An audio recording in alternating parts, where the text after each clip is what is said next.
지금까정 그날의 기억이 또렷하오다. 어멍이 총에 맞아 쓰러지던 순간을, 날아드는 총알을 피해 숨진 가족을 등정 산으로 올라야 했던 순간을, 보름에 낙잎 스치는 소리에도 가슴 졸이며 숨죽이던 순간을 나는 아직도 생생히 기억햄수다. 한라산 어딘가에 묻혀있을 억울함과 살아남은 이들의 눈물로 얼룩진 생의 무게는 그때로부터 호꼼도 줄지 않았수다. 단 몇 줄로 표현되는 그마저도 희미해지는 역사의 한순간을 죽기 직전까지 고람수다.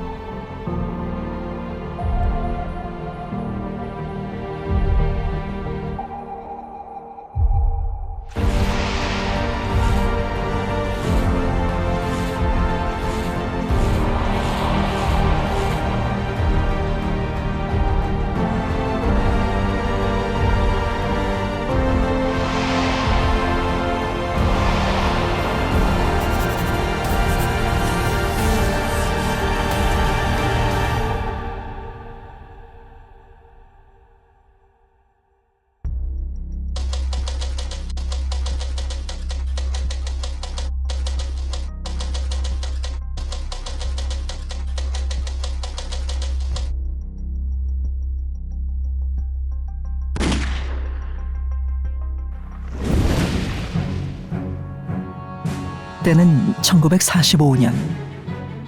일본 치하에서 해방됐다는 기쁨도 잠시. 그 자리는 태극기 대신 성조기가 올라가며 남한은 미군정의 산하에 있게 되었습니다. 당시 미국과 소련의 이념 대립으로 한반도 역시 남북이 서로 다른 국가의 통치를 받게 된 것이죠.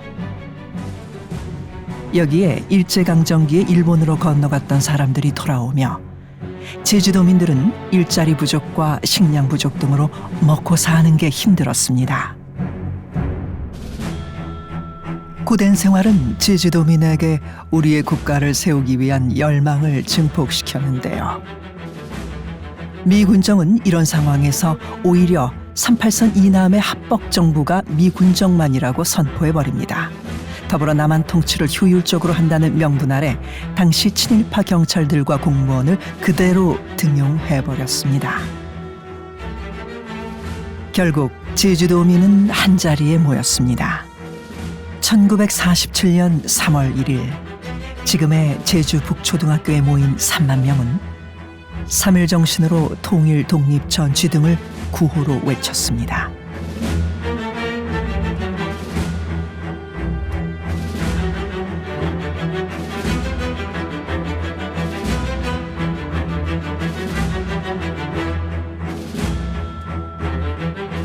이 사건이 제주 4.3 사건의 도화선이 된 3.1절 발포 사건입니다.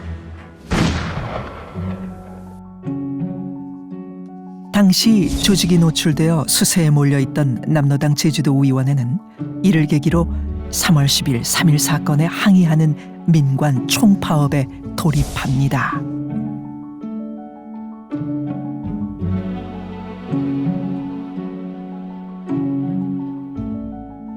한편 미군정은 사태가 심각해지자 3월 8일 제임스 카스티어 대령이 이끄는 미군정청 제주선 미육군 사령부 합동조사단을 파견하게 됩니다. 당시 작성된 보고서에는 남로당의 대중선동에 의하여 총파업이 증폭되고 있다고 분석합니다. 좌우 갈등이 심해지는 가운데 제주도에는 서북청년단이 내려오게 됩니다.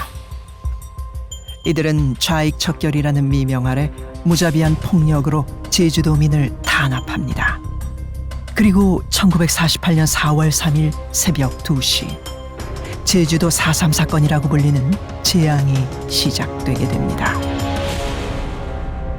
끝나지 않을 것 같은 양쪽 진영의 대립은 1948년 4월 28일 당시 국방경비대 구연대장 김익렬과 남로당 무장대 총책 김달삼의 평화협정으로 72시간 내 전투 완전 중지, 점차적인 무장대 무장 해제 등 3개 항에 합의하기에 이릅니다. 평화에 대한 기대도 잠시. 1948년 오라리에서 벌어진 방화 사건으로 제주 4.3 사건은 끝없는 총성 속으로 붉게 타들어가게 됩니다.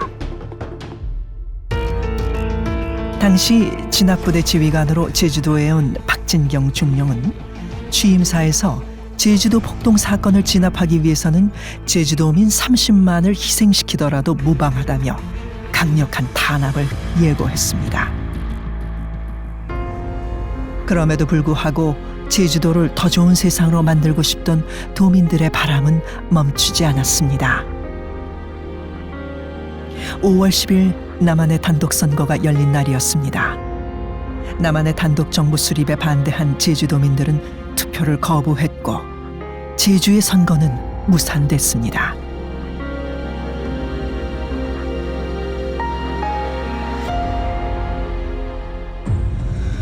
(1948년 10월 17일) 제주도 토벌 사령관인 송효찬은 해안선에서 5km 이상 지역은 적성구역으로 간주하고 그곳에 출입하는 사람들은 무조건 사살하겠다라는 포고령을 내립니다. 포고령 소식을 받지도 못하고 이유도 모른 채 경찰의 총알을 받아내야 한 이들도 있었습니다. 남녀노소 할 것 없이 가해진 무차별적인 학살이 행해졌습니다. 살기 위해 해안가로 자진해 내려오면 되레 고문을 당했습니다. 그야말로 제주도는 생지옥의 감옥이 되어버렸습니다. 특히 남로당 무장대 거점으로 오해받은 중산간 마을 사람들은 폭도로 몰렸고 그들에게는 제주 땅 어느 곳도 안전하지 않았습니다. 갈 곳 없는 이들의 발길은 산으로 향했습니다.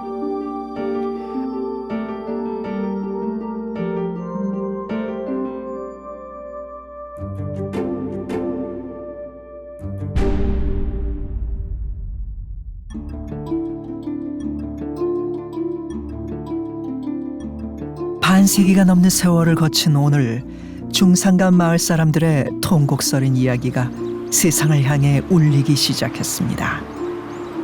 제주시 동부지역 중산간 마을인 용강동. 이곳은 8개 마을을 토끼몰이식으로 포위해 온 마을을 불태운 동부 8리 대토벌 작전이 벌어진 곳 중에 한 곳입니다. 이 토벌 작전으로 용강동 마을에서만 사망자가 153명에 이르는 피해를 입었는데요. 당시 12살이었던 아이는 백발의 노인이 된 지금도 그날 일을 기억합니다. 탑순이 그 36년생이시고 이름이 고신종 쇠북종자 예. 믿을 진짜 쇠북종자. 사삼 때 예. 여기 여기 어떤 게 불탔수가 습격당의 수가 응? 사삼 때 여기 용강동은 어떤 게 습격당의 사람들 많이 죽었수가 처음 올 땐 폭주들이 오라서 이리 오라 그러니 한라산 같이 온다니까 빨리 오라 그러니 막 20사람째 내인에 경찰에서 오라니 그냥 불 붙여놨죠. 경찰에서 온 사람들 다 잊어버렸죠. 저 월평 강인이라고는 강인이가 이녀 왜 가니까니 잘 알지. 걔는 월평으로 오라네. 우리 집에서부터 이 진로 우쪽만 처음은 불 붙여버려. 다 불 붙여버려. 우리 집이고 우리 조건 나바지고 뭐 이거 다 불 붙여본디. 예. 그것도 그대 놔두면 잊어버려 그래. 생각이 안 나. 직장들 뭐 시방들 다 직장이 될 텐데 뭐.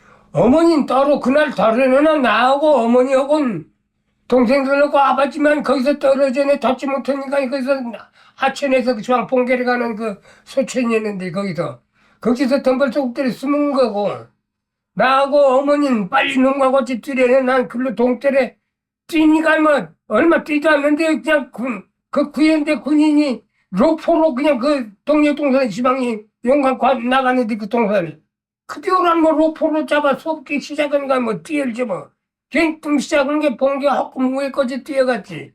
저는 그 큰 밭에 저 표현이네 집 운영밭이지. 나 어린 때이나 그러다는데 그 밭에 가는 경찰기 비행기 2대가 날아오고 그러면 뭐 하늘 위로 오락 뭐 이래더락 저래더락 하면 원하네. 어디를 다를 수가 없어 계란에. 여기 진짜 청년들이 가는 거 들으면 비행기가 절로 올라가면 그 위험해가 없고 일로 올라가면 이쪽 위험해가 없고 그래. 지금 어디보면 점점 뛰지 못했지. 그냥 큰 밭에 가나 넘어진 늘라그네 저 청년들 뛰는데 같이 뛰래 난 뛰지 못했겠니. 걔는 거기 덕분에 그 밭에서 나이 갈라사는 애 뛰지 못하는 선역담배매가 아직 거 그냥 쏘아보면 죽어내. 말짱이 우리 그 서암석관 교학원 진압대 이네 완분하네. 그때 그냥 없어져네 죽어내 어머니가 있던 게. 죽음 앞에서 슬퍼할 겨를도 없이 군경 토벌대를 피해 살 길을 찾아야 했습니다. 고신종 할아버지는 남은 가족들과 한라산에 올라 움막을 짓고 숨어 살았습니다. 아까 전에 그쪽으로 피신했던 분들이 요 지금 구릉 있죠?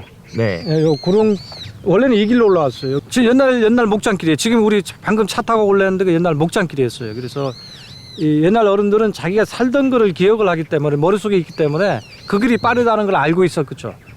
알고 있었기 때문에 그 길을 통과해서 오다 보니까 여기 감해물 정도에 여기서 이제 군인들이 잠복해 있는 걸 모르고 매복해 있는 걸 모르고 올라오다가 총격을 당해가지고 먼저 온 사람들은 여기서 죽고 늦게 쫓아온 사람들은 이 총소리 나니까 옆을 내영대 내를 옆으로 돌아서 우측으로 그러니까 돌아가지고 가는 거죠. 이들에게 한라산은 익숙한 지역이었습니다. 하지만 언제 발각될지 모르는 나날 속에서 한 장소에 머물렀던 건 고작 며칠. 인적이 드문 밤에 또 다른 피난 장소를 찾아야만 했습니다. 그리고 죽음의 위협은 노인과 어린이를 가리지 않았습니다. 고신종 할아버지는 12살의 어린 나이였지만 발이 빨라 다른 곳에 은신 중인 마을 청년들과의 연락병으로 활약했습니다. 그러던 어느 날 피하고 싶던 일이 벌어지고 말았습니다. 군경 토벌대가 피난 민지를 확인하고 습격한 것인데요.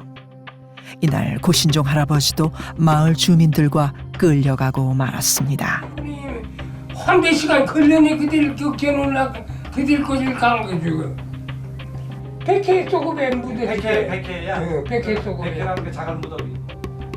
백회 소금에 영 묻었다거니 거우랑 바다거니 이제 과라거니 범벅도 영 먹고 뭐 그냥 설마 먹는 사람은 설마 먹고. 용강동 주민뿐만 아니라 많은 제주도민이 죽음을 피해 도망간 한라산. 국내 처음으로 이들의 피난 길목을 확인한 이가 있습니다. 향토사학자 한상봉 씨. 여기가 한라산으로 들어갈 수 있는 길... 거의 시발점으로 보시면 됩니다. 이쪽 자리. 방목지 이 근처가. 그럼 왜 이쪽으로? 방금 이야기했죠. 자기가 목축을 했던 자리 위쪽에 보면 숲이 있었고 또 숲 안에 들어가서 나무를 했었고 숲 안에 들어가서 장작도 했고 그다음에 숯도 구웠고 그다음에 이 안에서 화전도 읽었던 사람들도 있었고 그래서 이런 것들이 하나의 연결선상의 생활사하고도 밀접하게 관련된 루트가 됩니다. 피난 루트가 되죠.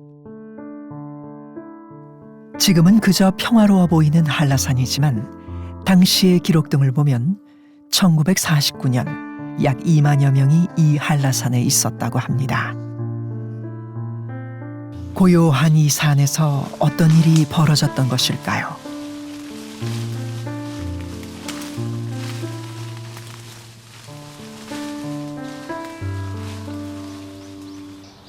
한상봉 향토사학자도 피난지를 확인하기 위해 처음부터 나선 것은 아니었습니다. 일제강점기 시절 화전민들의 발자취를 쫓다 4.3 사건 유적들을 발견할 수 있었는데요. 유적들의 흔적을 보니 화전민들이 생활했던 곳과 일치하는 곳이 많아 한라산에서 생활한 이들의 모습을 찾을 수 있었습니다. 현재는 풀로 무성해 지나치기 쉬운 현장. 한라산에 살았다는 2만여 명의 숫자는 제주도 인구의 10%에 가까운 인구입니다. (1970년도에) 한라산 국립공원으로 지정된 후 사람들의 발길이 멈춰진 이곳에 치열했던 삶을 보낸 제주 도민의 한이 고스란히 남아 있습니다.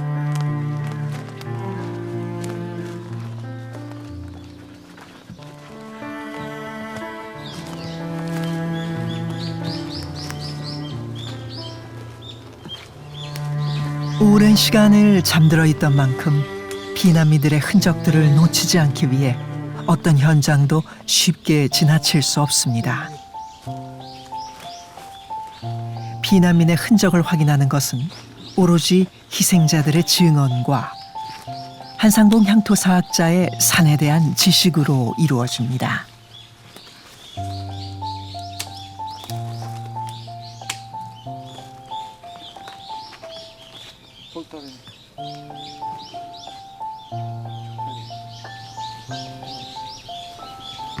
피난민들이 살았던 데네요, 여기.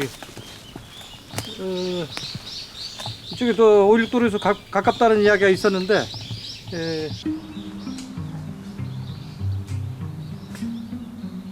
지금은 나무가 자라고 이끼가 무성한 깊은 산속과 다름없는 이 자리에서 피난민들이 정말 살았던 것일까요?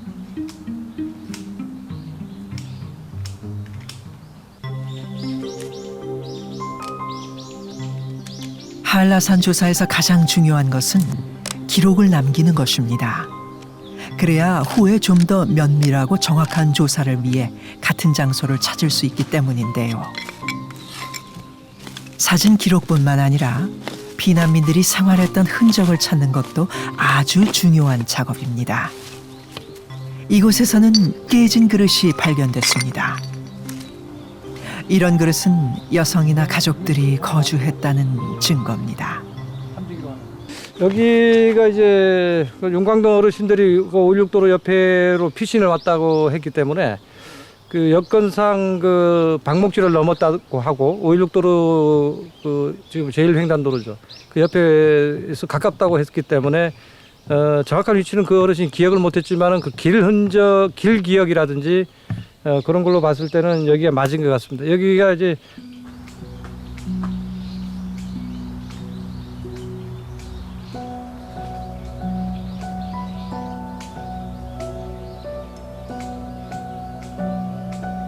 사삼이라는 게 한라산 속에서의 사삼은 하나의 동떨어진 지역이 아닌 과거에 자기의 부모 또는 할아버지 이 조상들이 올라다녔던 지명에서 나오는 지역을 왔다 갔다 했던 그 과정에 사삼 피난민들도 글로 가고 있더라고요. 그래서 나무를 헐어 다녔던데, 목축을 헐어 다녔던데, 약초를 캐러 다녔던데, 아니면 화전민이 살았던 데라든지 이런 데에 숨어들었다는 얘기예요. 그래서 이게 떼에서 생각할 부분은 아니구나.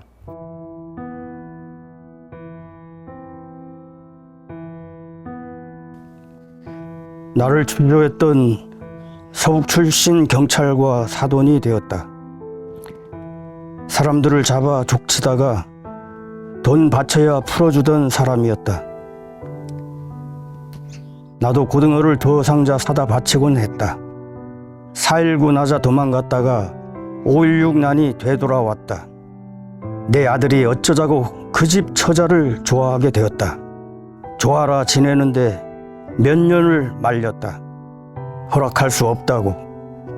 넌 내 자식 아니라고 무자의 연 끊자고 했지만 부부의 연이 더 질겼다. 내가 맞은 거 반의 반만이라도 맞아보라고 장작으로 때렸다. 꼴도 보기 싫다. 육지나 가서 살아라. 호도 다 파가라. 며느리가 나보고 요망지게 말했다. 우리 아버지가 문제라면 더욱 결론해야겠습니다. 안 그러면 평생 용서 않고 살 거 아닙니까?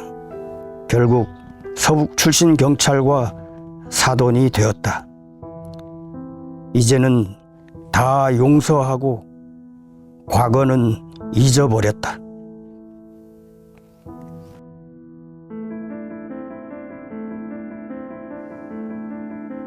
수막리에 살았던 김태현 할아버지도 갑자기 들이닥친 군경 토벌대를 피해 산으로 몸을 숨길 수밖에 없었습니다. 남로당 무장대 주동자들이 수막리에 있어 군경 토벌대가 이들을 잡는다는 명목으로 마을 사람들을 무자비하게 사살했기 때문인데요. 용강동도 중산간 마을이지만은 저 남쪽에 있는 남원읍 수막리도 이제 산골 마을입니다. 이제 이쪽에서는 이제 첫 창기에는 4.3이 일어난 줄도 몰랐고, 그다음에 이제 어느 순간부터 이제 사람이 이제 죽어나가는 걸 목격하게 됩니다. 이제 가을 들어가기 시작하면서 목격하게 되는데, 그때 마을에서 이제 사람이 이제 돌아가시고 경찰들이 왔다 갔다 하고 군인도 왔다 갔다 하고 하면서 그런 일이 벌어지다가 본격적으로 토벌이 이제 진행될 시기에 김태현 어르신인 경우에는 이 의기리 사람들이 밑에 마을 의기리 또는 한람리에서 먼저 사람들이 죽었다는 소문을 듣게 되죠. 37년생으로 되고 이름은 김태현.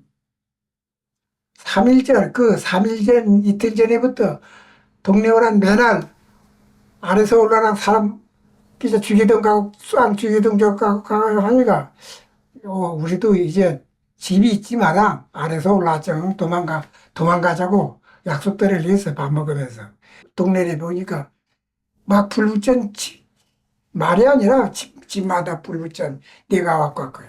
아래서 온 사람들이 막 우리 집에 막 총을 쏘는 거라 다다다다다다 하게 총 쏘나 우리 또 거기다 또 도망부터리 또 뛰는 거예요. 무슨 일이 벌어진지도 모른 채 군경 토벌대를 피해 산에 올랐습니다. 사리을개, 황칠나개, 마흔니개 등으로 이동하며 숨어 지내던 나날들. 하지만 삼촌과 함께 마을로 내려가 이불을 가지고 오다 인근에 잠복해 있던 군경 토벌대에게 체포되고 말았습니다.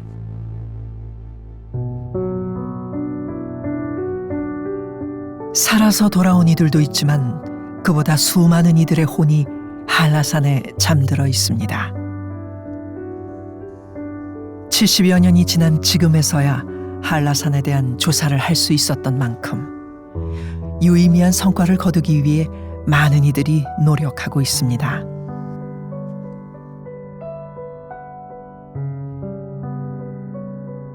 (70년대) 이후부터 국립공원이 지정이 되면서 70년대 이후부터 한 50년이 거의 금지구역이 되다 보니까 저희의 조사에 관한 금지구역이 되다 보니까 현장이 미지의 세계인 거죠. 예, 또 어르신들은 늘 만나면 어찌됐든 피난민 아니면 그쪽으로 올라갔던 이런 현장들을 자주 말씀하시는데 확인은 할 길이 없어서 이제 우리는 실체를 볼 수가 없었던 거죠. 그래서 그 실체 현장을 봤다라는 거에 큰 의미가 있는 거예요. 그래서 어느 정도 4.3의 급박함 아니면 그분들이 이제 피난으로 올라갔었던 그 루트들 이런 걸 보면서 당시에 진짜 살고자 했던 그분들의 그 삶의 의욕이나 이런 것들을 많이 느껴볼 수 있었어요.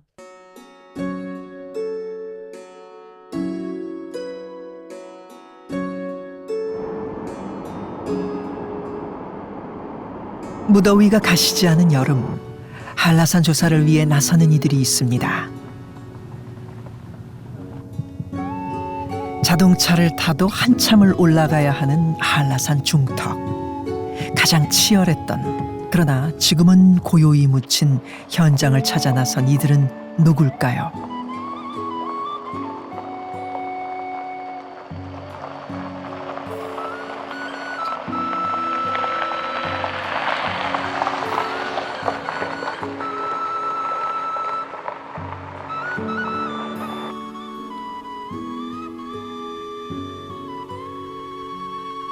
바로 4.3 통일의 길 마중물 팀입니다.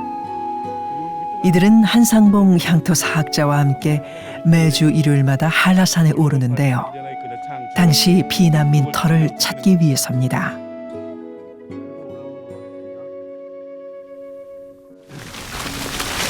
그러니까 이런 게 옛날 그때 보면은 이렇게 주변보다 땅을 좀 파고 옆에 이렇게 울들을 이렇게 둘러가지고 나뭇가지를 세우고 그 위에 이제 이파리나 이거 덮어가지고 살았던 그때 당시 피난민들이나 이런 사람들 살았던 그런 흔적이죠 이게.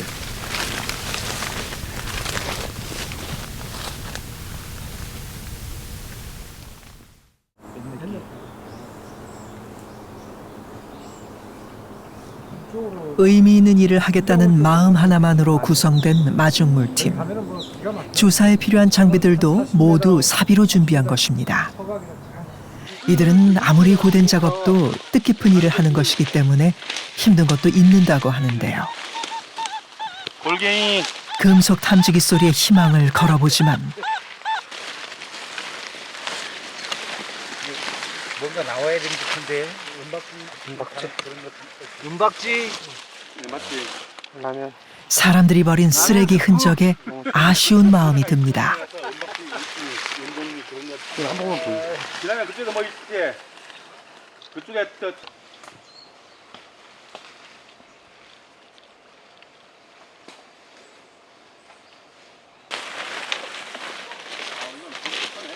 한라산에 대한 조사는 아직 10분의 1 정도에 그치고 있다고 합니다. 아직 국가의 전폭적인 지원이 없는 상태이기 때문에 이들이 흔적을 발견한 뒤에야 그 자리에 대한 전문적인 조사가 이루어진다고 합니다. 이게 쫄대라고 하는데 대나무 심어서 이제 그 뭐 방풍도 하고 그리고 이제 뭐 소쿠리나 이런 걸 만드는 용도로 이제 사용하기 때문에 오래 사는 곳에는 항상 심었었던. 그래서 여기가 남아 있으면 이제 집터가 있겠구나 이렇게 예상할 수 있습니다.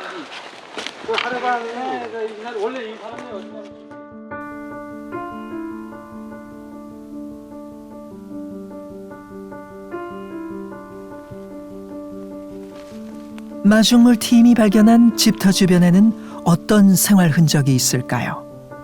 그 흔적들로 이곳에 머물렀던 도민들이 누구인지 밝혀낼 수 있습니다.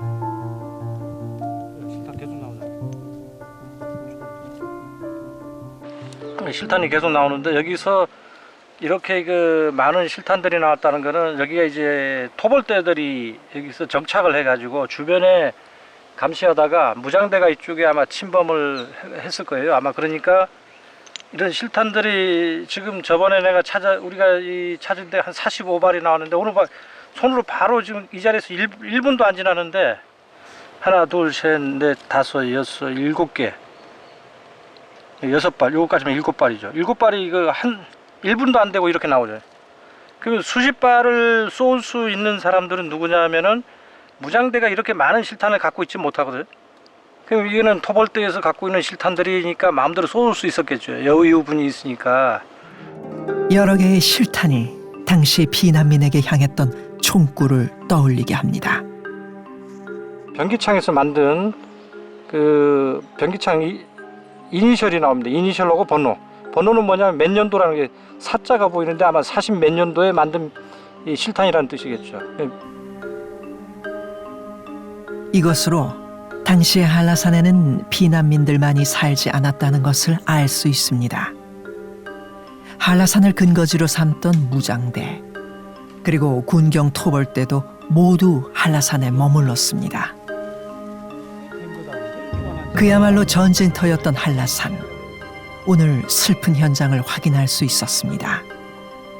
하지만 오늘같이 과거의 현장을 발견한 날은 운이 좋은 날이라고 합니다.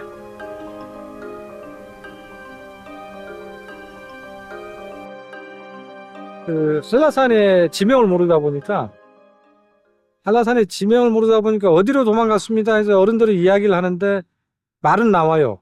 근데 그 자리가 어딥니까를 말을 못 하는 거지. 10년도 한라산 국립공원 지정된 이후부터 50년 동안 53년째 접어드는데 방목을 안 하니까 그 그릇들이 다 조리대에 묻혀버리고 산림에 묻혀버리고 또 불을 놓지 못하니까 나무는 자라고 낙엽이 떨어지니까 다 덮여버리고 이런 실정이 있죠. 그나마 돌담 같은 거는 그나마 조금 육안으로 볼 수 있는데 그릇 같은 건 잘 안 보여요. 아주 우연히 발견되면 아주 행복한 거고 힘듭니다.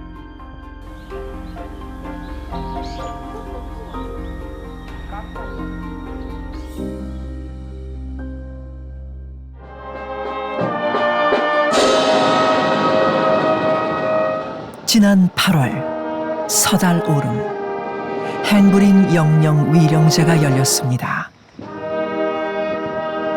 70여 년 전 예비검속으로 군경에 의해 억울하게 희생된 제주도민을 추모하기 위한 시간인데요. 서달 오름 사건은 1950년 6월 25일 한국전쟁이 발발하자 제주 서귀포시 모슬포 관할 군경이 예비검속을 명목으로 벌인 사건입니다. 이틀 동안 서달 오름과 정뜨르 비행장에서 총 252명을 집단 학살해 암매장한 충격적인 사건입니다. 빨갱이의 자식이라는 죄명으로 억울하게 죽어간 사람들. 훗날 이들에 대한 유해 발굴이 이루어졌지만 이들의 뼈가 뒤엉켜 있어 누구의 시신인지 알 길이 없습니다. 죽어서도 한서린 시간을 보낸 것이지요.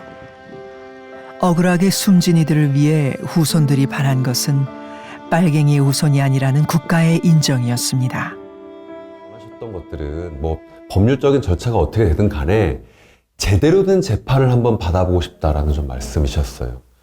물론 뭐 재판 무효 확인 소송이나 아니면 국가에 대한 불법 행위를 확인하면서 국가배상 소송하는 것도 재판을 제대로 받는 거지만 정말 내가 당시에 유죄 판결을 받았는데 그 유죄가 아니고 무죄라는 판단을 받아보고 싶다라는 말씀을 해주셔서 그렇다면 여러 개의 소송을 좀 병행하자라는 고민이 있었습니다. 그래서 제주지방법원에서는 재심 개시 청구를 하고 또 서울행정법원에서는 재판 무효 확인 소송을 해보자라는 계획도 갖고 있었는데 재심이 좀 빨리 절차가 진행이 됐죠. 그래서 다행히 재심으로 당시에 군법회의가 현저히 절차를 어긴 건 맞지만 재판이라고 볼 수 없을 정도의 수준은 아니다. 그렇기 때문에 재심을 통해서 다시 한번 재판을 할 수 있는 정도의 수준으로 인정을 받았고 결국 재심 절차를 통해서 이분들이 무죄에 가까운 공소기각 결정을 받으셨습니다. 2000년대 들어서야 제주 4.3 사건은 국가에 의한 학살이었다는 인정을 받습니다. 이 순간이 오기까지는 제주 4.3 사건을 기억하기 위한 많은 이들의 노력이 있었는데요. 그들의 노력이 헛되지 않게 하기 위해서 제주 4.3 사건은 잊혀지는 역사가 되어서는 안 됩니다.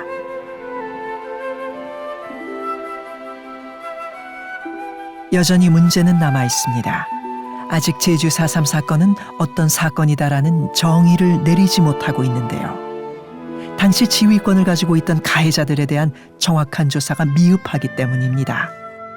과거사 청산 또는 과거사 정리라고 이제 하면서 그 과거사 문제 해결을 종착점을 보상으로 보는 경향이 있습니다. 보상은 그 중에 일부인 거지 이게 마무리가 될 수는 없습니다. 또 제일 중요한 부분인데 4.3에 있어서 아직 그 이름이 제대로 되지 않아서 역사의 정의가 4.3에 대한 정의가 이제 마무리되지 못하니까 이것도 대단히 큰 문제가 되겠고요. 책임의 역할을 할 때 역시 그 미군 정식에 있었던 일이기 때문에 미국에 관련된 역할, 책임은 어떤 거에 있는지 이런 것들을 규명하는 것, 이런 것들이 아주 중요한 문제들인데 그런 아주 큰 단위의 중요한 문제는 아직 여전히 해야 될 일이 많은 거라고 볼 수 있죠.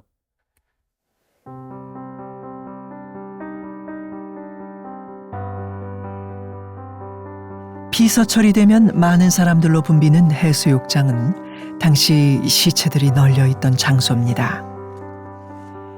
이곳에서 조금만 발길을 돌려도 제주 4.3 사건의 현장을 볼 수 있는 곳이 있는데요.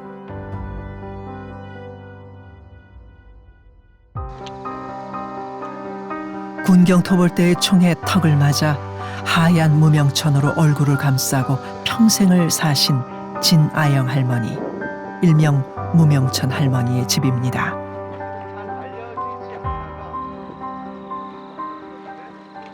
일단 해변의 관광객들은 거의 유입은 안 되고요. 예, 오히려 이제 학생들 부모님들이나 이제 조금 더 이제 연배가 있으신 어르신들이 이제 가끔씩 오십니다. 네네.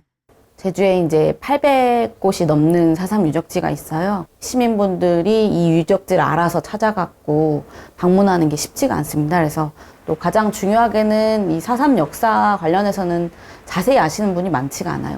책으로 보거나 영상으로 보는 거 이상으로 직접 가서 몸으로 느껴보는 것이 아마 그 4.3 역사를 알고자 하는 분들에게도 가장 효율적이고 좀 의미 있는 경험이 되실 것 같고, 이제 거기서 끝나는 게 아니라 지금 또 이 역사와 관련해서 이어지고 있는 다양한 변화들이나 또 발생하고 있는 문제들 이런 것까지 또 연동이 돼서 관심을 갖게 되거든요. 그래서 산군 피고 당신은 가고 돌아서다가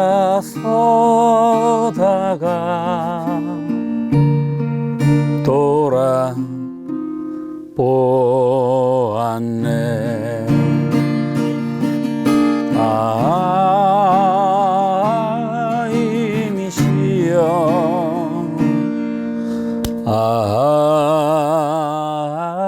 이미여 산수국 핀 그 길에서 당신을 그린다.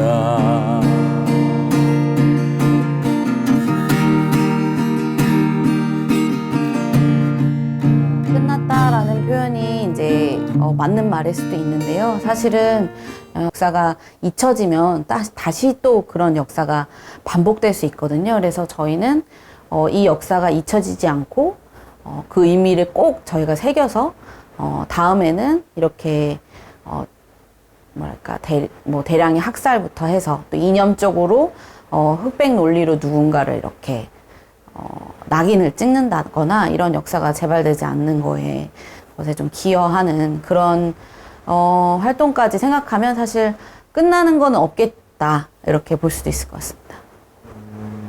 끝나진 않을 것이다. 네.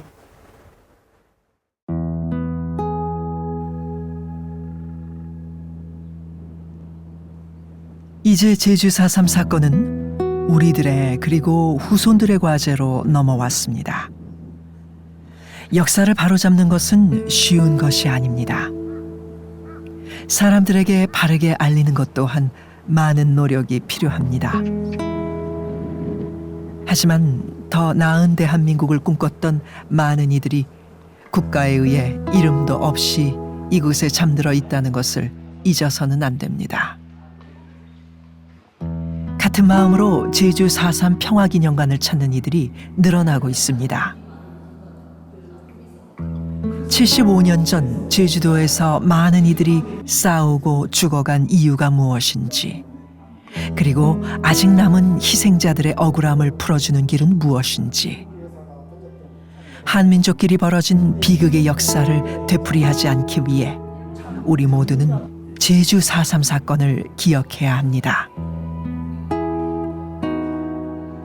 4.3이라는 게 정말 이제 솔직히 정말 좀 자세히 들어가면은 애들한테도 말을 해줄 그 말을 못 해줄 정도로 잔인한 사건이라서 저도 이제 얘기를 안 하고 있습니다. 사실 이게 근데 나중이라도 이제 알아야지 다시는 이런 국가 폭력이 반복되지 않았으면 하는 마음이고, 사흘이라도 딱 사흘 한 달만이라도 좀 온 국민이 좀 길었으면 좋겠습니다. 많은 분들이 돌아가셨고, 그리고 다시는 이런 일이 일어나지 않도록 모든 국민들이 감시를 해야 될 것 같습니다. 예, 이상입니다. こういった事件が起きると、その時で終わるのではなくて、ずっとずっと子供たちにも影響されていく辛いことが。だからこんなことはですね、絶対あっちゃいけないです。一人一人の命は尊いもので。 제주 4.3 사건의 마침표가 찍히는 날, 소리 없이 잠든 영혼들도 편히 잠들 것입니다. 제주의 봄이 오는 그날을 위해 오늘도 세상에 묻습니다.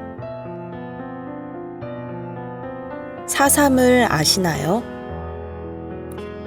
어떤 이는 못다한 말을 꾹꾹 내리누른 멍든 가슴을 치고 또 치고,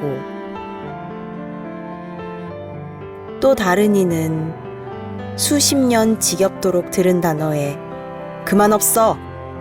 고함을 치는데요. 과거는 언제나 되풀이되어 왔습니다. 그렇기에 진실을 밝히려 해온 일들의 마침표를 찍기엔 해야 할 일들이 아직 남아 있습니다. 참혹했던 기억은 쌓이고 쌓여 끈질기게 살아남아 결코 사라지지 않습니다. 끝까지 기억을 되새겨 기필코 역사를 되물림하는데요. 이 이야기에 마침표는 없습니다.